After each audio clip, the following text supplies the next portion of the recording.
Hello friends, welcome to my YouTube channel agriculture with Deepak. आज हम इस वीडियो के माध्यम से साहित्यिक स्रोत, हिस्ट्री में साहित्यिक स्रोत को डिस्कस करेंगे। इसके पहले हमने ऐतिहासिक काल में पुरातात्विक स्रोत को और विदेशी यात्रा जो स्रोत थे, विदेशी स्रोत थे, उनको हम डिस्कस कर चुके हैं। पुरातात्विक स्रोत में हमने सिक्का और अभिलेख पढ़े थे, और विदेशी स्रोत में जो विदेश से आए यात्री थे और उनकी बुक से, ये सभी को हम डिस्कस किए हैं। जो हमारा तीसरा स्रोत था इतिहास काल का, वो क्या था? साहित्यिक स्रोत। तो साहित्यिक स्रोत को हम इस बार पढ़ेंगे। इस वीडियो में हम साहित्यिक स्रोत पढ़ेंगे, ठीक है। तो साहित्यिक स्रोत में हमारा क्या है? साहित्य स्रोत होता क्या है? देखो, लिखित स्रोत को साहित्यिक स्रोत कहते हैं, ठीक है। जो लिखित स्रोत होता है उसे साहित्यिक स्रोत कहते हैं। मतलब जो हमें लिखित स्रोत प्राप्त हुए हैं उन्हीं को हम साहित्यिक स्रोत कहते हैं। प्राचीन इतिहास का यह सबसे बड़ा स्रोत है। प्राचीन इतिहास का अगर देखा जाए सबसे बड़ा स्रोत क्या है? वो लिखित स्रोत यानी कि साहित्यिक स्रोत है, ठीक है। अब साहित्यिक स्रोत भी दो प्रकार के होते हैं। एक धार्मिक स्रोत होता है, एक गैर धार्मिक होता है। जो धार्मिक स्रोत है हमारा, तो उसमें है हमारा, इसका संबंध किसी धर्म से नहीं।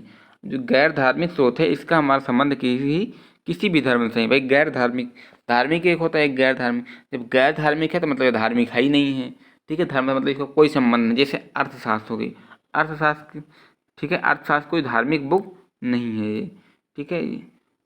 फिर हमारी आती है धार्मिक स्रोत।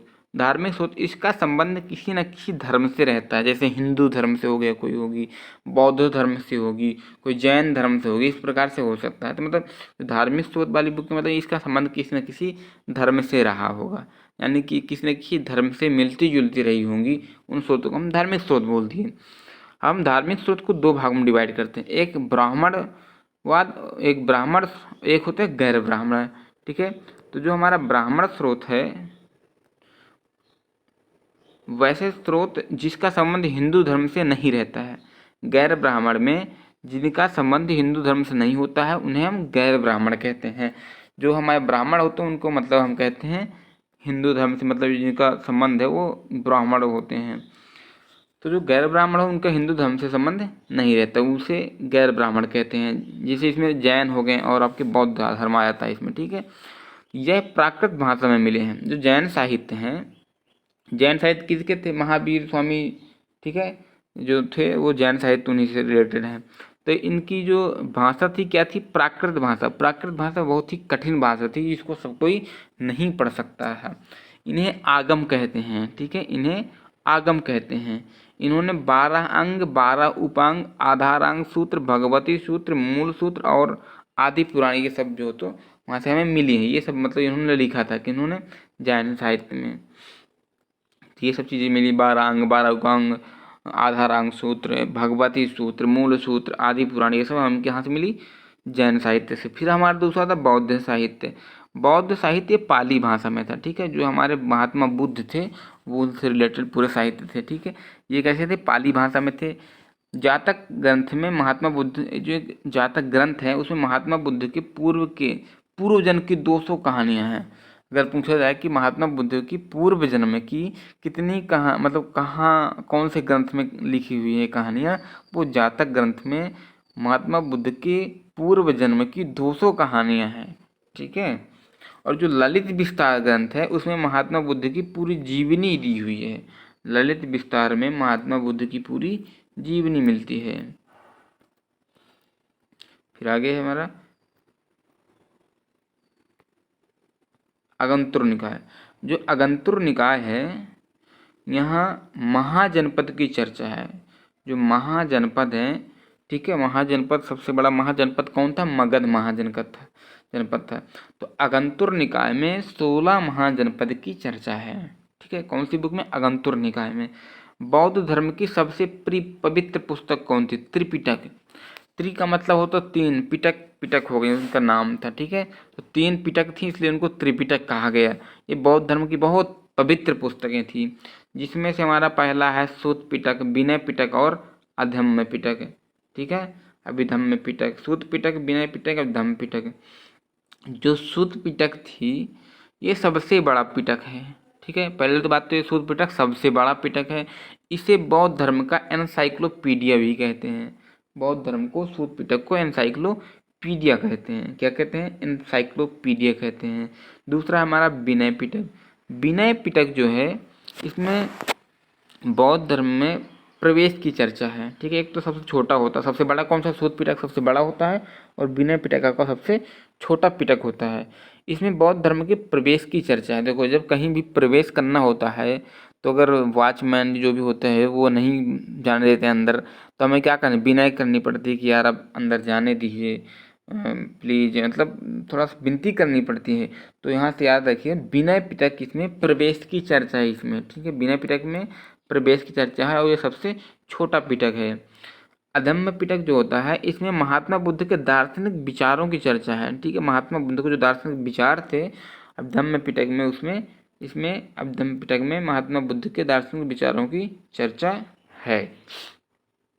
फिर आता है हमारा वेद आते हैं, उनके ज्ञानी हैं और ब्राह्मण ग्रंथ हैं, उपवेद हैं, उपवेदों के ज्ञानी हैं। ठीक है। तो वेद क्या होते हैं पहले हम इनको पढ़ लेते हैं, उसके बाद हम साड़ी को डिस्कस करेंगे। ठीक है।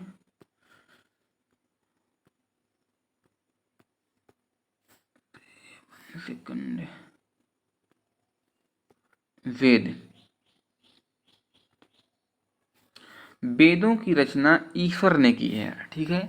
वेदों की रचना किसने की? ईश्वर ने की है, और किसी पुरुष ने तो इसकी की नहीं है। ठीक है। वेदों की रचना ईश्वर ने की है, किसी पुरुष ने नहीं की है, इसलिए इसको अपुरुषाय कहते हैं। ठीक है। अतः वेद को अपुरुषाय कहा जाता है, क्योंकि अपुरुषाय का मतलब किसी पुरुष ने इसकी रचना नहीं की है। क्योंकि जब ईश्वर ने की है तो पुरुष ने कहाँ की होगी, तो पुरुषों को, तो इसलिए इसको वेद को अपुरुषाय भी कहा जाता है। गुप्त काल में कृष्ण द्वैपायन व्यास जो थे, ठीक है, गुप्त काल में कृष्ण द्वैपायन वेद व्यास थे, जो इन्होंने वेदों का संकलन किया था। ठीक है। जो आपके कृष्ण द्वैपायन थे ये कि इन्होंने वेदों का संकलन किया था, इन्होंने कोई रचना बचना नहीं की थी, इनकी रचना तो ईश्वर ने की है। ठीक है। और ईश्वर ने, ठीक है, तो इसलिए तो इनको अपुरुषाय कहा जाता है। तो गुप्त काल में कृष्ण द्वैपायन ने इनका सभी का कलेक्शन किया है, संकलन किया है। ठीक है। जो यहाँ वहाँ थी तो उनको सब इकट्ठा किया है। प्रारंभ में वेदों की संख्या 3 थी। ठीक है। शुरुआत में वेदों की संख्या 3 थी, इसलिए इसको वेद त्रयी कहा जाता था। ठीक है। क्या कहा जाता था? वेद त्रयी। क्योंकि जब वेदों की संख्या 3 थी इसलिए उसको वेद त्रयी कहा गया। वेद त्रयी मतलब 3, शुरुआत में 3 वेद थे इसलिए इनको वेद त्रयी कहा गया। अथर्ववेद सबसे मतलब नया वेद है, सबसे बाद का वेद है। चौथे नंबर का वेद कौन सा है? हमारा अथर्ववेद है। इसको हम वेद त्रयी में नहीं रखते, क्योंकि जब वेद त्रयी हम किन्हें 3 को कहा जाता था, अब ये चौथा है तो इसको हम कैसे उसमें रख सकते हैं, बाद में आया था। ठीक है। इसको अथर्ववेद को हम वेद त्रयी में नहीं रखते हैं, ये सबसे नया यानी रिसेंटली है। ठीक है। ऋग्वेद, जो अब ऋग्वेद में हम आते हैं, ऋग्वेद में हमारे 10 मंडल हैं, 1028 सूक्त हैं और 10,580 ऋचाएँ हैं। ठीक है। ऋग्वेद में हमारे कितने मंडल हैं? 10 मंडल हैं। ठीक है। मंडल एक प्रकार से चैप्टर कह सकते हैं। 1028 सूक्त हैं तथा 10,580 ऋचाएँ हैं।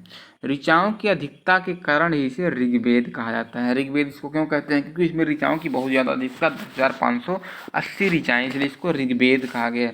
ये सबसे प्राचीन वेद है। ठीक है। और सबसे बड़ा वेद है। ऋग्वेद सबसे प्राचीन और सबसे बड़ा वेद है। इसमें गायत्री मंत्र की भी चर्चा मिलती है। ठीक है। गायत्री मंत्र जो होती है ओम भूर्भुवः स्वः, उसकी भी इसमें चर्चा मिलती है, जो कि सूर्य भगवान को समर्पित है। गायत्री मंत्र किसको समर्पित था? सूर्य भगवान को समर्पित था। ठीक है। तो जिसकी चर्चा किसमें मिलती है? ऋग्वेद में मिलती है। पहली बार शूद्र का प्रयोग ऋग्वेद में हुआ था। शूद्र का प्रयोग पहली बार ऋग्वेद में हुआ था। ऋग्वेद का दूसरा तथा 7वां मंडल जो है, ठीक है, इसमें 10 मंडल हैं, जो दूसरा और 7वां मंडल हैं ये पुराने मंडल हैं, क्योंकि इनका संकलन पहले ही हो गया था, इनका कलेक्शन जो तो पहले हो गया था, तो इसलिए माना जाता है कि जो दूसरा और 7वां मंडल है वो क्या है? पुराने हैं। ठीक है। फिर जो पहला और 10वां मंडल है उनको नया माना जाता है। जो पहला और 10वां मंडल है इनको नया मंडल माना जाता है, क्योंकि इनका संकलन अभी रिसेंटली, मतलब इनका बाद में हुआ था। ठीक है। तो 7वां और दूसरा हमारा पुराने मंडल माने जाते हैं, और जो आपका हमारा 10वां और पहला है उसको नया मंडल माने जाते हैं। ठीक है, यानी कि बाद के मंडल माने जाते हैं, इनका संकलन क्योंकि बाद में हुआ था। 9वें मंडल जो है उसमें सोम देवता की चर्चा है। ठीक है, 9वें मंडल में सोम देवता की चर्चा है। सोम देवता कहाँ के राजा होते हैं? सोम देवता जंगल के राजा कहलाते हैं। ठीक, सोम देवता की चर्चा किसमें? 9वें मंडल में। ऋग्वेद के ज्ञानी को होत्री कहते हैं। ठीक है, होत्री कहते हैं, होत्री। ऋग्वेद के ज्ञानी को होत्री कहते हैं, यहाँ है। ठीक है, होत्री जो ऋग्वेद के ज्ञानी, मतलब कि ऋग्वेद को पढ़ने वाले। ठीक है, ऋग्वेद के जो ज्ञानी थे वो क्या कहलाए? होत्र कहलाए। ऋग्वेद का उपवेद क्या है? इसका आयुर्वेद। अब उपवेद क्यों बनाए गए थे?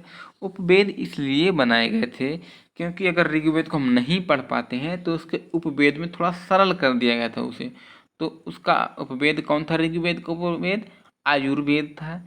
आयुर्वेद क्या होता है? आयुर्वेदिक होता है ना, आयुर्वेदिक इलाज करवा रहे हैं, मतलब कि एक प्रकार से आयुर्वेदिक चिकित्सा से संबंधित है। ठीक है, इसमें चिकित्सा की चर्चा थी, आयुर्वेद वाली चिकित्सा की चर्चा थी। इसके ज्ञानी को प्रजापति कहते हैं। ठीक है, किसके ज्ञानी को? आयुर्वेद के ज्ञानी को प्रजापति कहते हैं, और ऋग्वेद के ज्ञानी को हम होत्री कहते हैं। ठीक, ऋग्वेद के ज्ञानी को होत्री, और इसके उपवेद क्या है? ऋग्वेद का आयुर्वेद है। आयुर्वेद के ज्ञानी क्या बोलते हैं? प्रजापति। ठीक, फिर अब हमारा था सामवेद। सामवेद में 1875 मंत्र हैं। सामवेद में 1875 मंत्र हैं, किंतु वास्तव में 99, ठीक है, 99 मंत्र ही सामवेद के हैं। वास्तव में अगर देखा जाए तो 99 मंत्र ही सामवेद के हैं, जबकि हैं उसमें कितने? 1875 मंत्र हैं। बाकी मंत्रों को ऋग्वेद से ग्रहण कर लिया है। मतलब 99 के बाद जितने भी मंत्र ये हैं जो बच्चे, उन सभी को ऋग्वेद से लिए गए हैं। सामवेद में भारतीय संगीत का जो 7 स्वर होते हैं, सारे गामा पा ध नी, ठीक है, सारे गामा पा धा नी की चर्चा किस में है? आपके सामवेद में है। ठीक, ये संगीत, मतलब अब सामवेद को किससे रिलेटेड है? संगीत से रिलेटेड है सामवेद। ये यज्ञ के समय गाए जाते थे। ठीक, तो अगर पूछा जाए क्वेश्चन में पेपर में कि यज्ञ से यानी कि संगीत से रिलेटेड कौन सा वेद था? सामवेद था। ठीक, और अगर आपका आयुर्वेद चिकित्सा से रिलेटेड कौन सा वेद था? वो हमारा ऋग्वेद था। तो सामवेद के ज्ञानी को क्या बोलते थे? उद्गाथा बोलते थे। ठीक है, उद्गाथा, यहाँ था है, थोड़ा सा मिसप्रिंट हो गई है। ठीक, तो सामवेद के ज्ञानी को उद्गाथा कहते थे। सामवेद का उपवेद क्या था? सामवेद का उपवेद था हमारा गंधर्व वेद है। ठीक है, सामवेद का उपवेद भाई हम सामवेद में क्या करते हैं? गाना गाते हैं। ठीक है, गाना गाते हैं सामवेद में, तो मतलब गाना गाने से हो गया गंधर्व वेद। ठीक है, तो गंधर्व वेद कहते हैं। सामवेद का उपवेद क्या है? गंधर्व वेद है। सामवेद सामवेद के ज्ञानी क्या बोला था? उद्गाथा कहते हैं। और जो हमारा सामवेद का गंधर्व वेद है, अब इसके ज्ञानी को क्या बोलते हैं? इसके ज्ञानी को हम नारद बोलते हैं। सेकंड 5 6,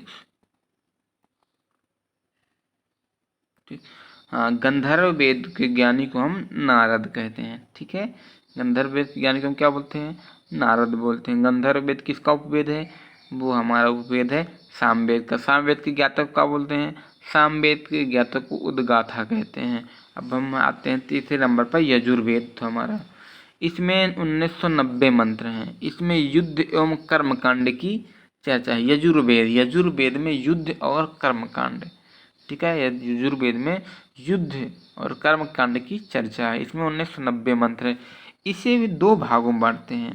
ठीक, एक कृष्ण यजुर्वेद होता है, एक शुक्ल यजुर्वेद होता है। कृष्ण मतलब इसमें एक गद्य भी लिखे हैं और पद्य हैं। ठीक, जो गद्य, इसको यजुर्वेद को हम 2 भागों में डिवाइड किए हैं, गद्य और पद्य में। तो गद्य हमारा हो गया कृष्ण यजुर्वेद, और पद्य हो गया हमारा शुक्ल यजुर्वेद कहते हैं उसे। ठीक है, इसके ज्ञानी को अघर्यु कहते हैं। ठीक है, अघर्यु कहते हैं। इसके ज्ञानी क्या बोलते हैं? अघर्यु बोलते हैं। किसके ज्ञानी को? यजुर्वेद के। यजुर्वेद का उपवेद क्या है? धनुर्वेद। क्योंकि इसमें देखो, इसमें क्या करते हैं हम?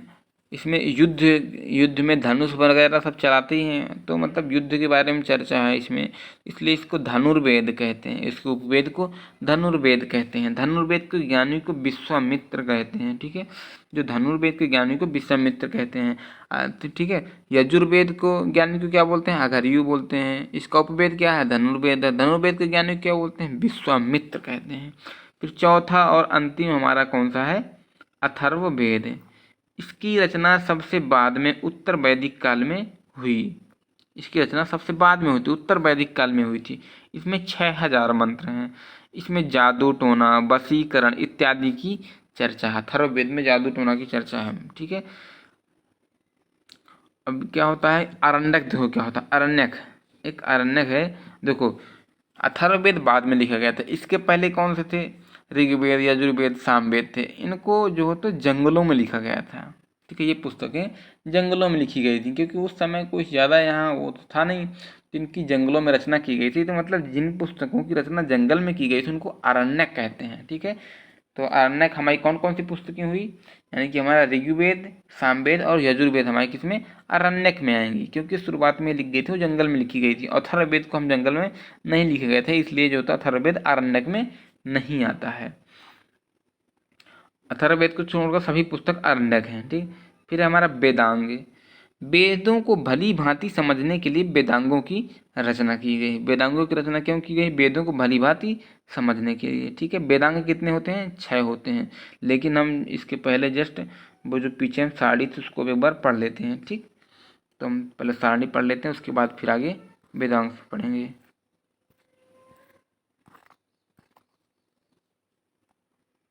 जी आ गई।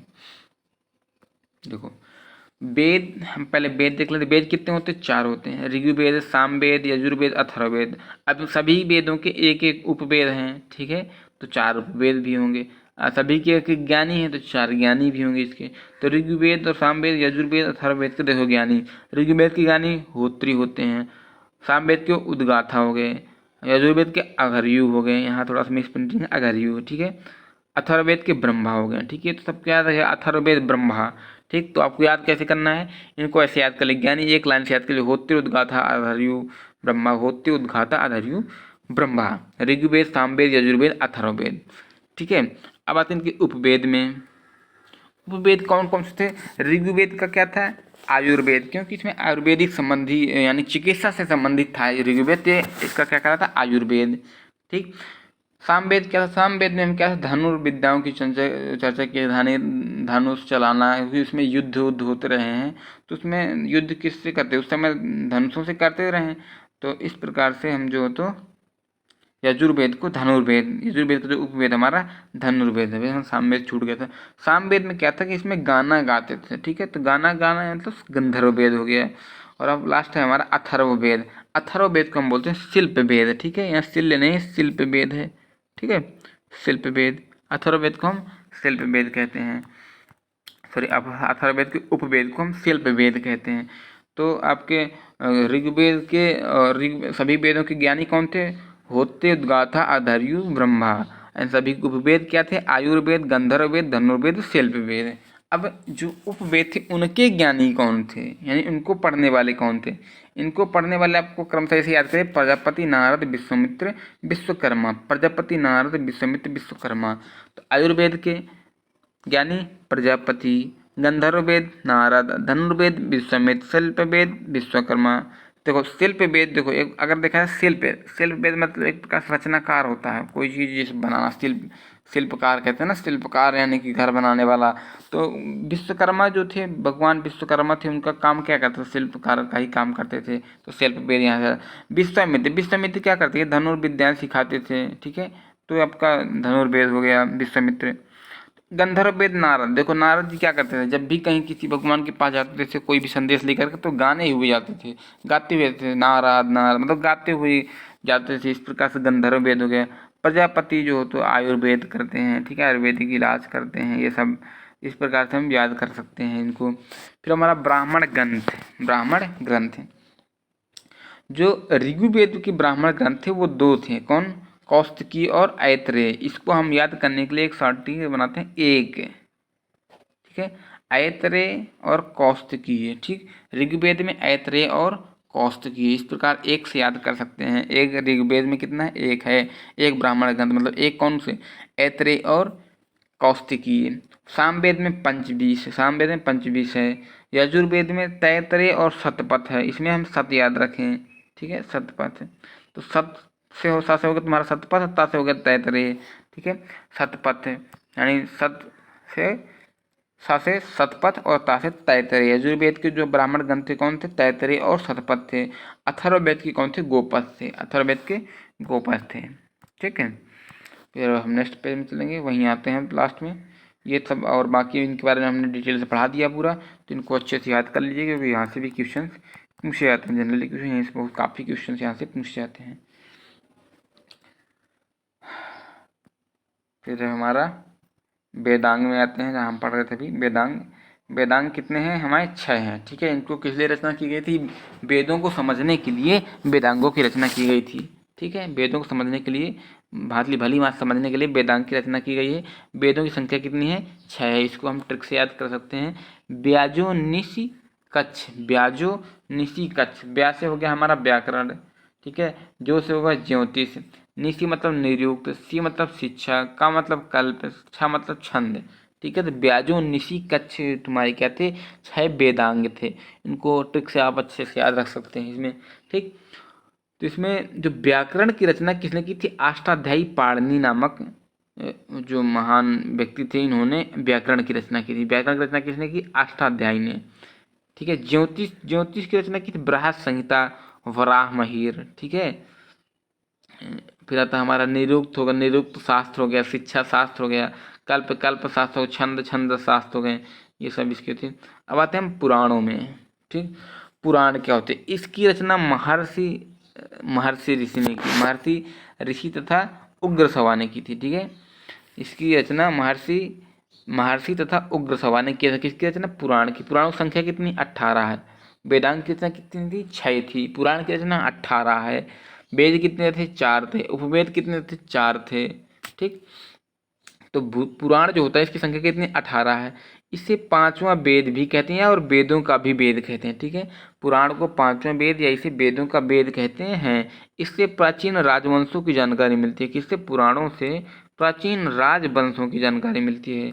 इसमें जैसे बहुत बहुत ही महत्वपूर्ण पुराण है, जो कुछ 18 पुराण तो हम नहीं डिस्कस करेंगे क्योंकि बहुत ज़्यादा होते हैं वो, और वो जहाँ से वहाँ से कोई भी रेयर केस में क्वेश्चन आते हैं, लेकिन वहाँ से आते ही नहीं है। ठीक है, जो जो इम्पोर्टेंट है उसको हम करेंगे। जैसे पहला हमारा विष्णु पुराण है, इसमें मौर्य वंश की जानकारी मिलती है।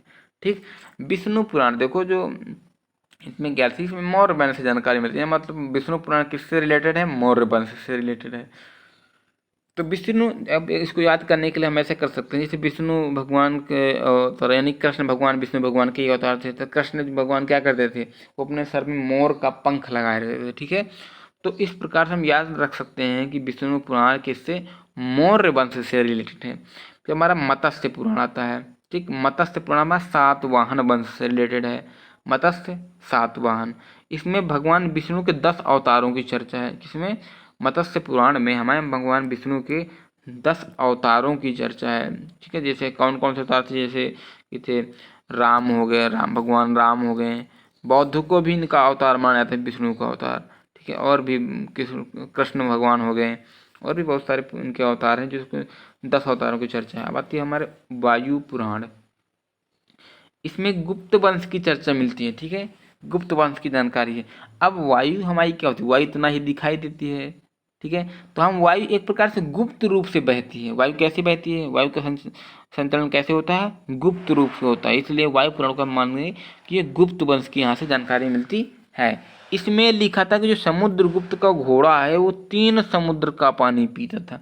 अब इसका मतलब ये तो है नहीं समुद्रगुप्त 3 समुद्रों में पानी पिलाने ले जाए अपने घोड़े को, है ऐसा कुछ ना था। इसमें ये था, इसका कहने का मतलब ये है, जो समुद्रगुप्त का जो साम्राज्य था वो 3 समुद्रों से मिलता था।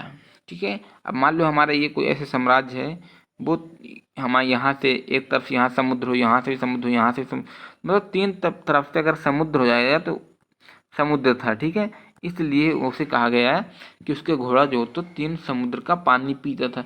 अब कोई भी राजा अपने ही एरिया, उस समय क्या था कि जो कोई भी राजा अपने ही एरिया में कुछ भी कर सकता है, लेकिन किसी दूसरे के एरिया में जाके कुछ नहीं कर सकता, किसी दूसरे के एरिया में जाके कुछ कर ही नहीं सकता। तो वो अगर घोड़े को अपने पानी पिलाने भी ले जाता रहा हो तो वो अपने एरिया में ले जाता रहा, ठीक है। तो उसी का साम्राज्य इतना बड़ा था, ठीक है। फिर आता उपनिषद। क्या देखो उपनिषद क्या होते हैं, इसका अर्थ ये होता है कि जब गुरु के समीप बैठकर ज्ञान प्राप्त करना, जब हम गुरु के पास में बिल्कुल बैठ करके ज्ञान प्राप्त करते हैं उसको उपनिषद कहते हैं, ठीक है। और अगर दूर से बात करते हैं, जिससे ऑनलाइन वाली पढ़ाई होती है, उसमें उसको उपनिषद नहीं कहते हैं। जब क्लास में बैठ करके टीचर पढ़ाते हैं हमें और हम पढ़ते हैं, वो हमारा क्या कहलाता है, उपनिषद कहलाता है। उपनिषद को माना जाता है कि ये ब्राह्मणों के विरुद्ध राजपूतों की एक चाल मानी जाती है, ठीक है। ब्राह्मणों के विरुद्ध राजपूतों की एक चाल मानी जाती है, क्या, उपनिषद। उपनिषद कितने हैं, 108 हैं, किंतु 13 उपनिषद को ही मान्यता प्राप्त है। उपनिषदों की संख्या कितनी है, 108 है, लेकिन 13 को ही मान्यता प्राप्त है, ठीक है। जिसमें से हमारा पहला है बृहदनारायण उपनिषद, जो कि सबसे बड़ा तथा सबसे प्राचीन है। बृहदनारायण उपनिषद, बृहद देखो समझ में आ रहा है कि ये बड़ा है, सबसे बड़ा, बृहद मतलब सबसे बड़ा। बृहदनारायण उपनिषद, और उस समय नारायण भगवानों की बात करें तो सबसे पहले की बात की जा रही है इसमें, ठीक है। तो बृहदनारायण उपनिषद सबसे बड़ा तथा सबसे प्राचीन उपनिषद है। फिर नेक्स्ट है हमारा कठोपनिषद। इसमें नचिकेता और यम तथा ओम शब्द के महत्व को दर्शाया गया है। इसमें यम और नचिकेता की चर्चा की गई है और ओम शब्द के महत्व को दर्शाया गया है किसमें, कठोपनिषद में, ठीक है। फिर आगे आते हैं नेक्स्ट उपनिषद में मुंडकोपनिषद। मुंडकोपनिषद जनरली सबको पता होता है। इसमें सत्यमेव जयते की चर्चा है, ठीक है। मुंडकोपनिषद में ही सत्यमेव जयते की चर्चा है। जबालोपनिषद, अब एक कौन सा उपनिषद है, जबालोपनिषद। इसमें ब्रह्मा विष्णु महेश अर्थात इनको त्रिमूर्ति कहा गया। 3 मूर्ति हैं, ब्रह्मा विष्णु महेश, ये कितने हैं, त्रिमूर्ति हैं। इनकी चर्चा किसमें, जबालोपनिषद में की गई है। फिर है अलोपनिषद, ये सबसे बाद का उपनिषद। सबसे शुरू का उपनिषद कौन सा था, बृहद नारायण उपनिषद था, ठीक है। और जो सबसे बाद का उपनिषद क्या है, अलोपनिषद है, ठीक है। इसकी रचना अकबर के साथ हुई है। इसकी रचना किसके साथ हुई है, इसकी रचना अकबर के साथ हुई है। फिर आते हैं आप स्मृति साहित्य में। इसमें प्राचीन राजवंशों की जानकारी मिलती है, ठीक है। स्मृति साहित्य की संख्या कितनी है, 6 है, ठीक है। विष्णु स्मृति प्लस नारद स्मृति। जो विष्णु स्मृति और नारद स्मृति है, यहाँ से गुप्त काल की हमें जानकारी मिलती है। स्मृति साहित्य की संख्या कितनी है, 36 है। विष्णु साहित्य और विष्णु स्मृति और नारद स्मृति से हमें गुप्त काल की जानकारी मिलती है। अब आते हैं मनुस्मृति। देखो मनुस्मृति आप लोग सभी जानते होंगे। मनुस्मृति तथा याज्ञवल्क्य स्मृति से मौर्य काल की जानकारी मिलती है। याज्ञवल्क्य स्मृति में बताया गया जुआ खेलने को उचित बताया गया है। याज्ञवल्क्य स्मृति थी, इसमें जुआ खेलने का बहुत अच्छी बात है, खूब जुआ खेलो, ठीक है। इसमें जुआ खेलना उचित बताया गया, जो कि ये अच्छा नहीं है, मतलब कि इसमें ये एक प्रकार का ये अच्छी बात नहीं थी, इसमें जुआ खेलना उचित नहीं है। मनुस्मृति को धर्मशास्त्र कहते हैं। इसमें अब देखो मनुशास्त्र को भी क्या कहते हैं हम, धर्मशास्त्र कहते हैं। इसमें ऊंची जाति को वरीयता दी गई थी, ठीक है।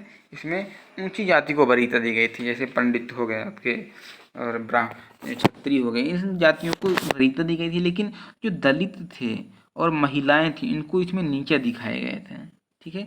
ये भी अच्छी बात नहीं है। मनुस्मृति में भी ये भी एक प्रकार से मतलब बहुत बेकार बात थी, मतलब बहुत फालतू की बात थी, ऐसा होना नहीं चाहिए था, ठीक है। क्योंकि इसमें ऊंची जातियों को बड़ा दिखा देगी, ये ऊंची जातियां हैं वो बहुत अच्छी जातियां हैं, वही सब कुछ करेंगी।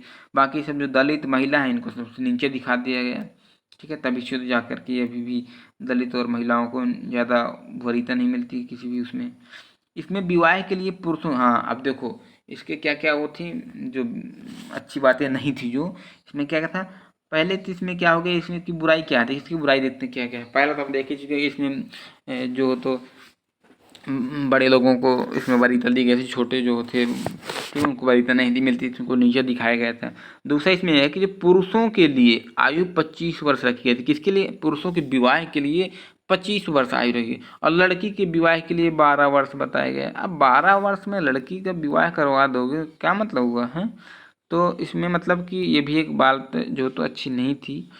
पुरुषों की विवाह के लिए 25 वर्ष, ये तो चलो ठीक मान सकते हैं, बट लड़की की विवाह 12 वर्ष मतलब कि आधा भी नहीं, आधे से भी कम है, उसको गोद में लेकर खिलाएगा वो। तो इस प्रकार से इसमें है। फिर इसमें 8 प्रकार के विवाह की चर्चा की गई है। लेकिन विवाह के भी 8 प्रकार बता दी इन्होंने। संस्कार की संख्या 16 बताए हैं। संस्कार तो मान सकते हैं, चलो ठीक है। संस्कार की संख्या कितनी बताई इन्होंने? 16 बताए हैं। जो दाह संस्कार होता है वो आपका अंतिम संस्कार होता है। अंतिम मतलब 16वां संस्कार कौन सा है? दाह संस्कार। जब व्यक्ति की मृत्यु हो जाती है, देहांत हो जाता है, उस समय हम दाह संस्कार करते हैं। ये अंतिम संस्कार यानी कि 16वां संस्कार होता है। अब इसमें मनुष्य मत में 3 प्रकार के ऋण बताए गए हैं। ठीक, या हर एक व्यक्ति के पास 3 प्रकार के ऋण होते हैं। कौन कौन से ऋण होते हैं? एक आपका हो गया देव ऋण, ऋषि ऋण और पितृ ऋण। 3 प्रकार के ऋण। ऋण कितने हैं इसमें? 3 प्रकार के हैं, 3 ऋण होते हैं। कौन कौन से? देव ऋण, ऋषि ऋण और पितृ ऋण। पुरुषार्थ, पुरुषार्थ में 4 पुरुषार्थ बताए गए थे। एक तो धर्म हो गया, अर्थ हो गया, काम हो गया, मोक्ष हो गया। धर्म से मतलब कि क्या हुआ? धर्म मतलब कि जो हमारे धर्म है, मतलब हमें ये धर्म नहीं कि हिंदू धर्म के, मुस्लिम धर्म के हैं, ईसाई धर्म में, ये धर्म नहीं। इसमें ऐसे धर्म को बताया गया था कि आपका क्या धर्म है। कुछ काम करना है तो आपके धर्म बनता है कि नहीं। जैसे कहा नहीं जाता कि यार आपका ये धर्म बनता है, आपको ये करना चाहिए था। ये जो धर्म होते हैं, ठीक है। अर्थ क्या होता है? अर्थ मतलब आपकी पैसा रुपया हो गया, ठीक है। रुपया पैसा जो होता है वो अर्थ होता है। काम क्या होता है? ये काम तो सब लोग आप जानती हैं। फिर आपका मोक्ष क्या होता है? मोक्ष मतलब क्या होता है? दुख से परे संसार को छोड़ना, मतलब एक प्रकार से मोक्ष प्राप्त करना होता है कि आप अपने दोबारा से जन्म नहीं लोगे। अगर किसी को मोक्ष प्राप्त हो जाता है तो वह दोबारा से इस पृथ्वी पर जन्म लेकर के नहीं आएगा, ठीक है। वह दुख, जो संसार का दुख है, उससे परे यानी कि उसको त्याग देगा एक प्रकार से, बिल्कुल। अब आते हैं आश्रम की संख्या कितनी थी? 4 थी। ऋण हमारे पास 3 थे, पुरुषार्थ 4 थे, और आश्रम की संख्या हमारे पास 4 हैं। जो हमारा जन्म से 5 वर्ष की अवस्था होती है, ठीक है। जन्म से यानी कि 0 से 5 वर्ष की अवस्था हमारी क्या कहलाती है? बाल्यावस्था, या इसको शिशुअवस्था भी कहते हैं, ठीक। ये किसमें? मनुस्मृति में सब बताया गया है। 0 से 5 वर्ष बाल्यावस्था होता है या तो शिशुअवस्था होता है। फिर हमारा ब्रह्मचर्य अवस्था। ब्रह्मचर्य का मतलब होता है इस समय हम ब्रह्मचर्य होते हैं, हमारा विवाह तो नहीं होना चाहिए इसमें। 5 से 25 साल इसमें ब्रह्मचर्य बताया गया है, क्योंकि 25 साल में उसने कहा ही था कि लड़कों का विवाह 25 साल में करना चाहिए। तो मतलब 25 साल तक हमारा क्या होता है? ब्रह्मचर्य जीवन होता है। अब ब्रह्मचर्य जीवन में क्या करते हैं? इसमें हमें गुरुकुल में शिक्षा ग्रहण करनी चाहिए, या हमें पढ़ने की उम्र होती है, ये बात सही है, ये हमारी पढ़ने की उम्र होती है, ठीक है। फिर गृहस्थ जीवन। गृहस्थ जीवन मतलब शादीशुदा हो जाओ, शादी वादी करवा लो, बढ़िया आराम से रहो बीवी के साथ में। वो 25 से 50 साल तक कहते हैं बढ़िया आराम से बीवी के साथ, परिवार के साथ, बच्चों के साथ रहिए। ये गृहस्थ जीवन है। लेकिन फिर अगला है वानप्रस्थ। वानप्रस्थ में 50 से 75 साल आता है। वानप्रस्थ में 50 से 75 साल कह रहा है। अब आप परिवार के साथ तो रह ही रहे हैं, सामाजिक जीवन तो जी ही रहे हैं, लेकिन थोड़ा बहुत धार्मिक जीवन भी जियो। थोड़ा बहुत धर्म और मतलब कि पूजा प्रतिष्ठा भी करते जाओ, धार्मिक जीवन भी थोड़ा बहुत जीते जाओ। परिवार बीवी के साथ में ही मत जियो, थोड़ा बहुत धार्मिक जीवन भी जियो। फिर आपका लास्ट आता सन्यासी जीवन। ये 75 साल के बाद। अब तो 75 साल के बाद कोई बचते ही नहीं है। अब के जो लोग हैं 75 साल बहुत जो चल जाएं, तो कह रहे थे इसमें कि अगर 75 साल आप हो जाते हैं तो आप वन में जाइए, आराम से माला लेकर के वहाँ तपस्या करिए, ठीक है। राम राम जपिए वहाँ। ये सन्यासी जीवन था। फिर हमारे आते हैं महाकाव्य, ठीक। तो महाकाव्य की संख्या कितनी है हमारी? महाकाव्य की संख्या हमारी 2 है। एक महाभारत और एक रामायण है, ठीक है। महाकाव्य की संख्या कितनी है हमारी? 2 है। महाकाव्य और महाभारत और रामायण, ठीक है। तो इसको हम नेक्स्ट क्लास में डिस्कस करेंगे, महाकाव्य और रामायण को, यानी कि महाकाव्य को, महाभारत और रामायण को अगली क्लास में करेंगे, क्योंकि ये वाला वीडियो ही बहुत ज़्यादा हो गया है, 34 मिनट का हो गया है। सो आप पढ़िए, अच्छे से देखिए, ठीक है। और हमारे वीडियो को लाइक करिए, अगर अच्छा लगा तो लाइक करिए, सब्सक्राइब करिए तथा शेयर कीजिए। Thanks for watching.